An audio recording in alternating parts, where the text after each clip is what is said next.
এটা একটা বিদায় আনুষ্ঠানিকতা শুধুমাত্র, কারণ মন থেকে চিরতর বিদায় নেওয়া হয়তো কখনো সম্ভব না। এবারে বক্তব্য নিয়ে আসছেন মোহাম্মদ মেহেদী হাসান, বড় বক্তা।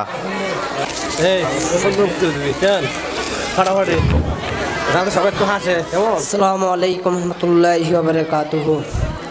যদি নাহি দেব হয় তবু যেতে দিতে হয় তবু চলে যায়। আলহামদুলিল্লাহি রাব্বিল আলামিন ওয়াস সালাতু ওয়াস সালাম আলা সাইয়্যিদিনা নবিয়্যিল মুরসালিন আম্মা বাদ ফাউযু বিল্লাহি মিনাশ শাইতানির রাজিম বিসমিল্লাহির রহমানির রহিম। সুজলা সুফলা শামিলা বাঁশখালী উপজেলার অন্তর্গত বিজ্ঞান বিভাগের সম্বলে শিক্ষা প্রতিষ্ঠান দক্ষিণ পুশ্রী মদিনাতুল উলুম মাহমুদিয়া মাদ্রাসার কর্তৃক আয়োজিত 2025 সালের এসএসসি পরীক্ষার্থী বিদায় অনুষ্ঠানে উপস্থিত সম্মানিত সভাপতি, প্রধান অতিথি, বিশেষ অতিথি, আমার প্রাণপ্রিয় শিক্ষক ও শিক্ষিকাবিন্দু, আমার সামনে উপস্থিত আমার সহপাঠীবিন্দু, আমার ছোট স্নেহ ভাই ও বোনরা, আজকে আমি সবাইকে বিদায়ের শুভেচ্ছা, সাথে সাথে আমার সালাম, আসসালামু আলাইকুম রহমতুল্লাহি ওয়া বারাকাতুহু।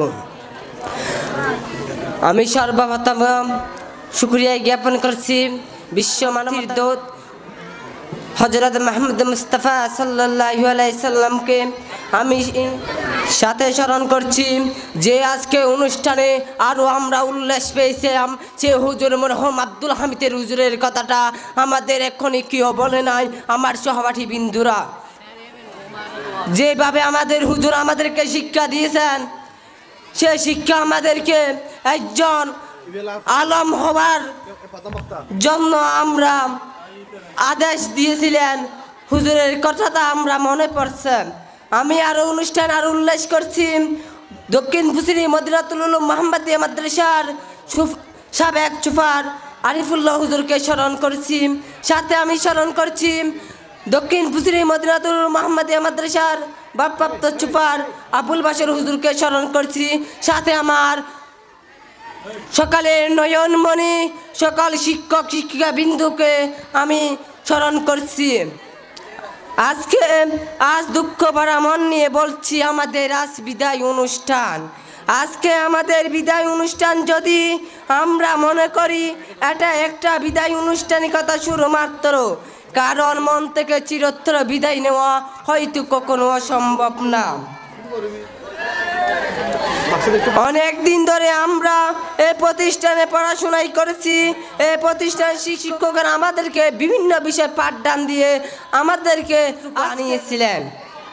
এই প্রতিদিন সকল শিক্ষক শিক্ষা বিন্দুকে আমাদেরকে বিভিন্ন বিষয় সাক্ষ্যমাতার সাথে পরিজন, তাই আমাদের মনে থাকবে সব সময়। এই জন্য আমরা স্যারদের কাছে হয়ে থাকব। টাকার সপ্তাহে আমাদেরকে আজ অর্থ প্রতিষ্ঠান থেকে বিদায় নিতে হইতেছে। আর শিক্ষার জীবনে আরেকটি অধ্যায় সমাপ্ত, পরে আরেকটি নতুন অধ্যায় পা রাখার উদ্দেশ্যে বিদায় নিয়েছি।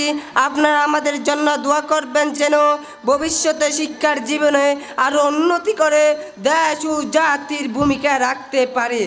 আমাদের এখানে দীর্ঘ শিক্ষার জীবনে আমরা অনেক শাসনের বারণের মধ্যে পার করে এসেছি। এই শাসন সামরিক বিরক্তি মনে হলেও সেই মুহূর্তে এসে বুঝতে পারছি এটা আমাদের জন্য খুব একটি দরকারি বিষয়। তাই আমাদের কোনো আচরণ যদি কোনো শিক্ষক বা শিক্ষিকা কষ্ট পেয়ে থাকেন, ছোট কিংবা কোনো ভুল করে থাকি, আমাদেরকে ক্ষমা করে দেবেন। আমি সমস্ত ছাত্রছাত্রীর পক্ষ থেকে আপনাদের কাছে বিনীতভাবে ক্ষমা আবেদন প্রাপ্তি।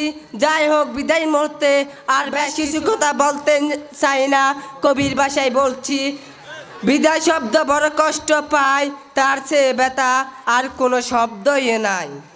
সহপাঠীকে কথা বলতে চাই, আমার সময় পুড়িয়ে গেছে, বিদায় দয় আমায়।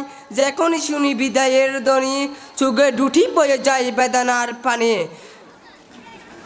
হৃদয়ের মাঝে শত স্মৃতি, কিভাবে দেব প্রিয় বিদায় হে প্রিয় সাথী। দুঃখে কষ্টে মনে যত বেদনা, এ কথা বলে শেষ করা যাবে না। আসসালামু আলাইকুম রহমতুল্লাহি ওয়া বারাকাতুহু।